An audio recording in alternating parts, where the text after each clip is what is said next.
ہماری خداوند یسوع کی انجیل مقدس متی کے مطابق اس کا 22واں باب 34 سے 40 آیات تک۔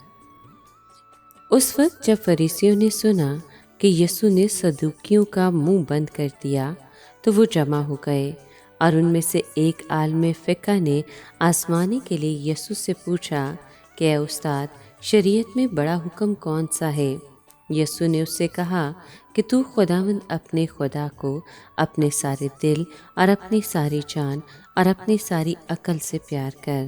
بڑا اور پہلا حکم یہی ہے، اور دوسرا جو اس کی مانند ہے یہ ہے کہ تو اپنے ہمسائے کو اپنی مانند پیار کر۔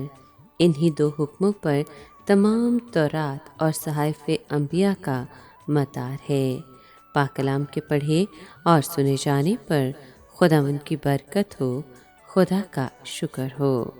عزیز دوستو، آج کے کلام میں ہم عظیم حکم کے بارے میں سنتے ہیں، یعنی انسان کا پہلا فرض اپنے پورے وجود سے خدا سے محبت کرنا ہے۔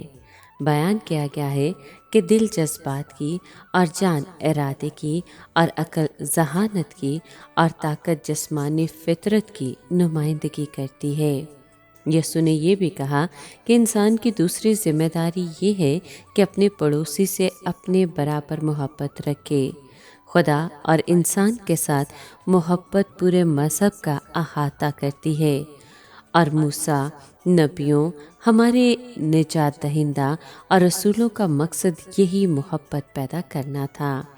ہم کو ان الفاظ پر غور کرتے رہنا چاہیے کہ اپنے پڑوسی سے اپنے برابر محبت رکھیں۔ ہم سوچیں کہ ہم اپنے آپ سے کتنی زیادہ محبت رکھتے ہیں۔ ہماری کتنی سرگرمیوں کا مرکز ہماری اپنی ذات کی نگہداشت اور آرام ہوتا ہے۔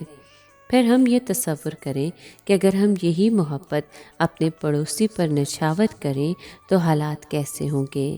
پھر ایسا ہی کریں۔ یہ کردار فطرت کے مطابق نہیں ہے۔ صرف وہی لوگ ایسا کر سکتے ہیں جو نئے سرے سے پیدا ہوئے ہیں اور مسیح کو اپنے وسیلے سے ایسا کرنے دیتے ہیں۔